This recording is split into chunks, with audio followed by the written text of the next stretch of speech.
అది కూడా మీరు ప్రజలతో ఉంటే అవును. మీ కేసు ఎందుకు చూడాలి ప్రజలు? అది కూడా సమాధానం లేదు కదా.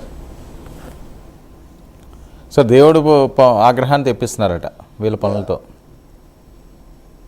ఏ దేవుడికి ఎందుకు ఆగ్రహము? మరి ఆయన ఉద్దేశం ఏంటి? దాన్ని మరింత సూటిగా ఎందుకు చెప్పలేదో కూడా తెలీదు. పైగా ఎవరి దేవుడు ఎవరు అని కూడా ఒక పెద్ద చర్చ. అవును, అది కూడా ఒక చర్చ.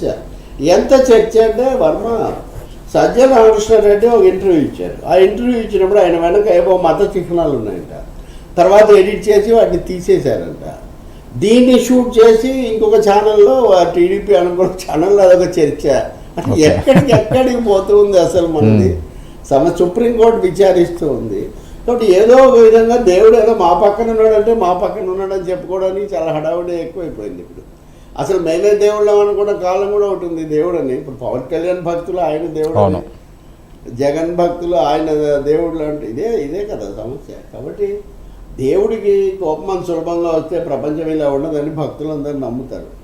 దేవుడు ఇంకా మూడో కన్ను తెరిచి అదేది కల్కి అవతారం ఎత్తి రావడానికి ఇంకా చాలా సమయం పడుతుందని భారతీయులు నమ్ముతూ ఉంటారు. అవును. కాబట్టి దేవుడికి ఇంకా అంత సులభంగా కోపం వచ్చేట్లేదు. సార్ పార్టీలో ప్రజలకైతే కోపం వస్తుంది. జగన్ ఏంటి కొంచెం కూడా ఇంకా ఆలోచించట్లేదు ఏంటి విషయాలు. సార్ పార్టీలో కష్టపడే వారికి ప్రాధాన్యత ఇస్తాం. క్షేత్రస్థాయి నుంచి పార్టీని మరింత బలోపేతం చేస్తాం అంటే క్షేత్రస్థాయి నుంచి బలోపేతంలో లేదా, లేకపోతే మొన్న ఎలక్షన్లో బలోపేతంగా లేదని చెప్పి జగన్ గారు భావిస్తున్నారా? ఆ మాట చెప్పాలి కదండి. మీరు అడిగిన ప్రశ్న చాలా సమంజసమైంది. ఆయన మాట్లాడినప్పుడు ఇలా మా దృష్టికి కొన్ని ఫిర్యాదులు వచ్చాయి, కొంతమంది అసంతృప్తి వ్యక్తం చేశారు, కొన్ని చోట్ల మన ఓట్లు మరీ తక్కువ రావడానికి కారణాలు ఇటువంటివి అని మీరు ఎవరు చెప్తున్నారా? కనీసం మీరు ముఖ్యమంత్రిగా ఉన్నప్పుడు చెప్పారు. ఏది ఒక 60-70 నియోజకవర్గాల్లో మన మీద అసంతృప్తి ఉంది, ఎమ్మెల్యే పట్ల వ్యతిరేకత ఉంది అని మీరు చెప్పారు అప్పుడు. ఇప్పుడు చెప్పడం లేదేంటండి? 150 మందితో అధికారంలో ఉన్న రోజే మీ మీద ఉన్న వ్యతిరేకత కారణాల గురించి చెప్పిన నాయకుడు ఇప్పటికి వచ్చేసరికి అదంతా ఏం లేదు, వాళ్ళు కూలిపోతారని చెప్పడం. కాబట్టి ఖచ్చితంగా ఈ వ్యాఖ్యలు వైసీపీలో ఉన్న అంతర్గత అసంతృప్తిని, క్షేత్రస్థాయిలో ఉన్నటువంటి వెలితి కొరత, అలాగే కొన్ని ఫిర్యాదులు కూడా ఎవరెవరో వచ్చి మేము అంతా కష్టపడి పని చేశాము. ఇప్పుడు చాలామంది నన్ను మాట్లాడిస్తూ ఉంటారు తిరుగుతున్నప్పుడు, ఊళ్ళకి వెళ్ళినప్పుడు, కారులో వెళ్తున్నప్పుడు, అప్పుడంతా కూడా వాళ్ళు చాలా కొరతగా చెప్తూ ఉంటారు. మళ్ళీ ఏదో వస్తుంది చిట్టిగా ఆయన అన్నట్టుగా కళ్ళు మూసి తెచ్చే లోపల ఆ కథ తప్ప మనం దూరం అయిపోయాం జనానికి అనే భావం ఆ పార్టీ వాళ్ళలో చాలా ఎక్కువగా ఉంది. ఆఖరికి మధ్య ఒక ఆయన కనబడ్డాడు చాలా దగ్గరలో, ఇక్కడ ఒక ఆఫీసులో ఉంటాడు.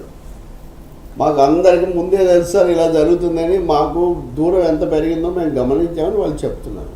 కొన్ని దూరం అప్పుడు పెరిగింది, ఇప్పటివరకు ఒక్క సమావేశం వేసారండి రాష్ట్ర స్థాయిది. అవును, రాష్ట్ర స్థాయి సమావేశం వేసి అభిప్రాయాలు తీసుకొని అలా కాంగ్రెస్ ఓడిపోతుంది, బీజేపీ ఓడిపోతుంది, కమ్యూనిస్టులు ఓడిపోతారు, వాళ్ళు పెద్ద పెద్ద సమావేశాలు జరుపుతారు. వాళ్ళ కేంద్ర కమిటీలో లేకపోతే వాళ్ళ వర్కింగ్ కమిటీలో జరిపి ఎవరో వచ్చి వాళ్ళ తరఫున జయరాం రమేషో లేకపోతే ఇంకొక బీజేపీ అయితే ఇంకొక నిర్మలా సీతారామన్ ఎవరో వచ్చి మేము ఇలా అనుకుంటున్నాం, ఇది ఏమన్నా చెప్పారండి ఇంతవరకు? Did YCP give a single explanation for the rejection by people? ఒక్క కారణం ఇంతవరకు వాళ్ళు చెప్పారా? ఎంతసేపటికి ప్రత్యర్థిని లేకపోతే ప్రభుత్వంలోకి వచ్చిన టీడీపీ జనసేనలు విమర్శిస్తే అయిపోయిందా? అసలు అప్పుడు విమర్శించిన పద్ధతులు పనిచేయలేదు కాబట్టి మీరు తిరస్కరించారు. మీ స్టైల్ ఏమైనా మారిందా? ఏమీ మారలేదే. కాబట్టి ముందు మీరు మారితే తర్వాత మీ కింద ఉన్న వాళ్ళు మారుతారు, నాయకులు మారుతారు. ఎవరో అన్నారు నాతో, ఊరికినేదో బెదిరించినట్టుగా ఇప్పుడు ఉన్నవాళ్ళు కాదు, సలహాదారులు కాదు, అసలైన వాళ్ళని తెస్తాం, కొత్త వాళ్ళని తెస్తాం, షాక్ ట్రీట్మెంట్ ఇస్తాం, ఇలాంటివి చెప్తున్నారు. ఇవన్నీ ఎత్తుగడగా వాళ్ళకి ఝలకి ఇవ్వాలి, హడలు కొట్టాలని చెప్తున్నారు. కానీ నిజంగా అయితే అసలు ఏమీ మార్పు లేదు. అది నేను విన్నాను, ఝలక్ ఇవ్వడానికి చేస్తారండి. మార్పు లేదు అక్కడేం మార్పు లేదు. ఈ మార్పు రాదు అని కూడా జనం అనుకుంటున్నారు. ఈయనేం మారడు, ఇలాగే మాట్లాడతాడని కూడా ఒక అసంతృప్తి కూడా బలంగా నెలకొంది అని అనుకుంటున్నారు. కాబట్టి ఆలోచించాలి. తిరుపతిలో కూడా మనం తర్వాత చర్చిస్తాం. కానీ వాళ్ళు చేసిన పొరపాట్లు ఒకటి, కానీ మీరు నియమించిన వాళ్ళు చేసిన పొరపాట్లు కూడా ఉన్నాయని మీరు ఒప్పుకోవాలి కదా. అవును, తప్పులు అవును, ఒప్పుకోవాలి కదా. తప్పంతా మీది, మేమంతా గొప్ప అంటే ఎలా కుదురుతుందండి? తప్పు లేని వారు తమ తప్పు లేని గారు విశ్వదాభిరామ వినురవేమ. వినుర భేమ. సార్ కార్యకర్తలకు అండగా ఉంటాను అని 2014